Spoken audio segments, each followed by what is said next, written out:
Welcome to another episode of Tunay na Buhay at Walang Halong Chismis. Pero syempre minsan, masarap din naman na makapag-chismis ng life.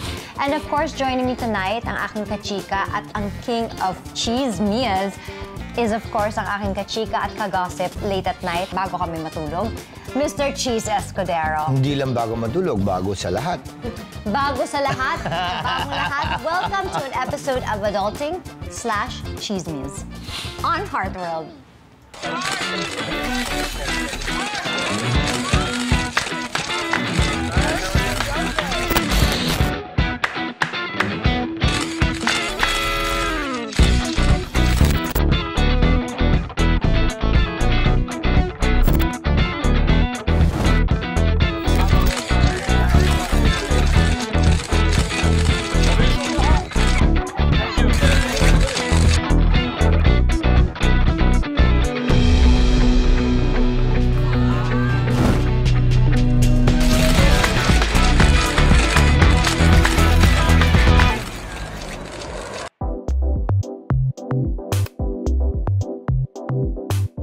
So ngayon ang pag-uusapan natin is like indecent offers. Siyempre sa Ay, grabe, ilang beses na.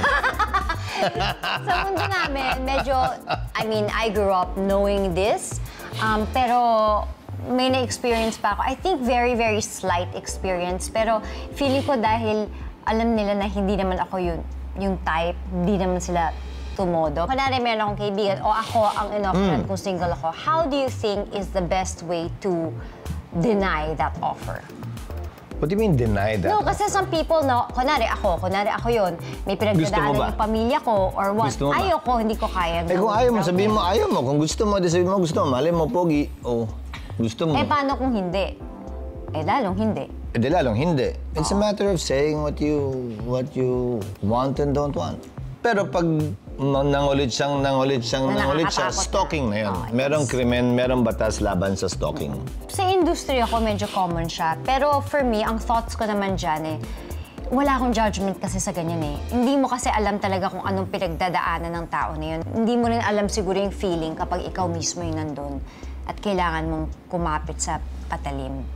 Hindi ko alam kung paano magre-react doon. Okay. Ayun na yung statement ko. Hindi pa nangyari sa akin yun. Okay.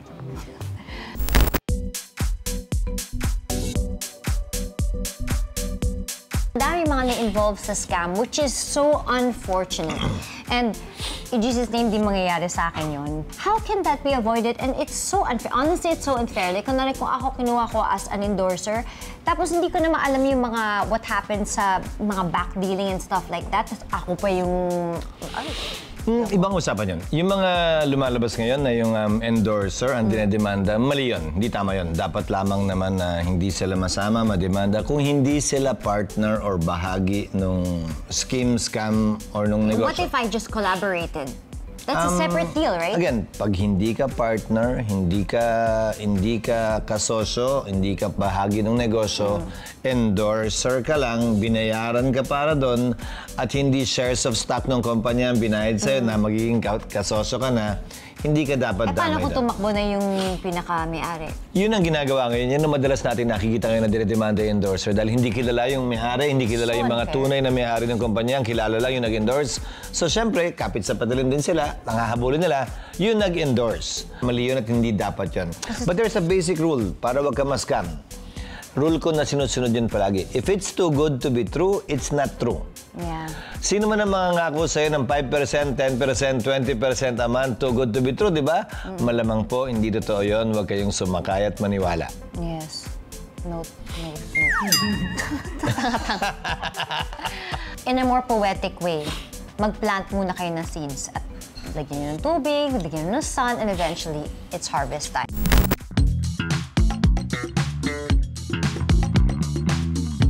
Quiet hiwalayan or public post. Ako, totoo lang, medyo may ugali ako na when it's done, it's done. No, for me, a basic rule should be, kung ma-social media ka at ginawa mong public yung relasyon mo, asawa mo man o girlfriend o boyfriend, kung naghiwalay kayo, may obligasyon ka, na sabihin din sa publiko yun. At some point. Pero kung pribado yung buhay mo, hindi mo sinocial media, isinantabi mo yun sa politika ang buhay mo, sa showbiz na buhay mo, edi pwede mo ring panatilihing pribado yan. But I have a question. Ako kasi, pinoblik kita eh.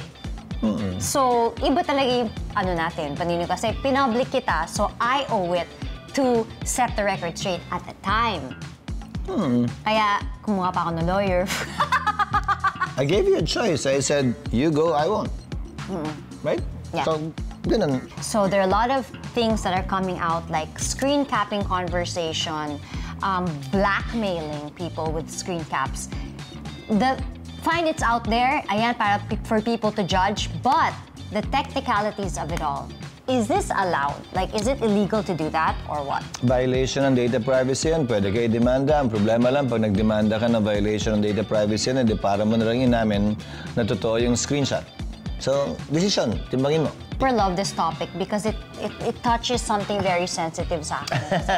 Nagamit na sa akin yung dati eh, na parang, I have exported conversations from WhatsApp, chu-chu-chu, I have screenshots, blah, blah, blah, blah, blah, since ganito, ganyan. May mga ganun ako before sa past ko. Parang, that's already a threat technically because it's a crime, right?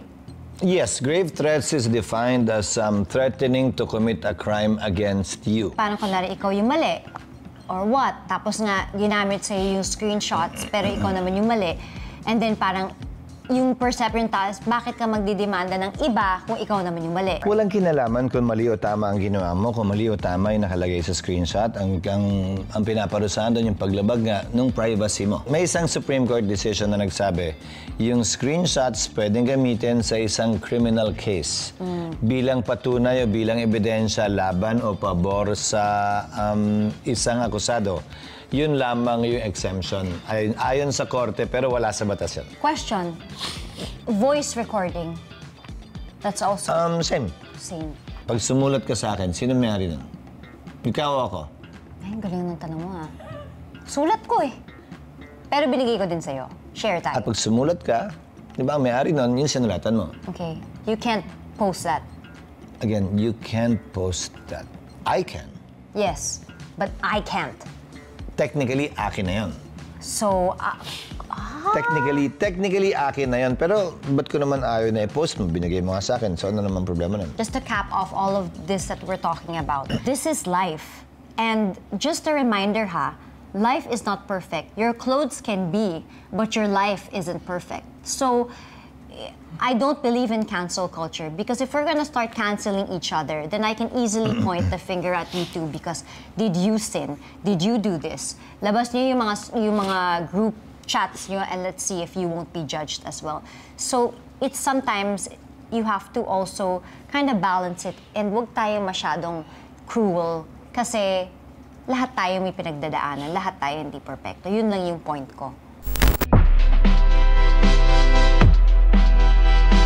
Nung panahon kasi namin, I was born in 1969.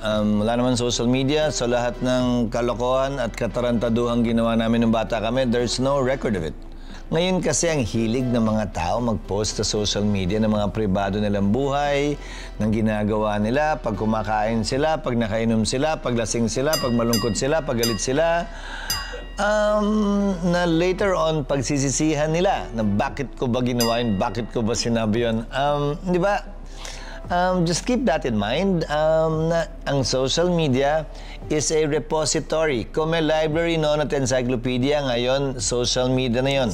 Lalabas at lalabas yan. Sa ayaw mo man at sa gusto mo. Yeah. So, be mindful sa mga pinopost mo lang. At the end of the day, dapat ingatan mo din kung sino talaga yung circle mo. And you only show that with the people you trust. So, mag-iingat ka talaga rin kung saan mo ipuposisyon yung sarili mo. Kasi kung sino man yung core mo, yun din ang maglalabas ng mga vulnerable moments mo. No, I was a different person.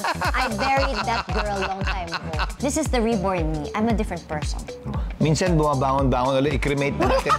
I-cremate na natin yan para hindi na talaga bumangon muli.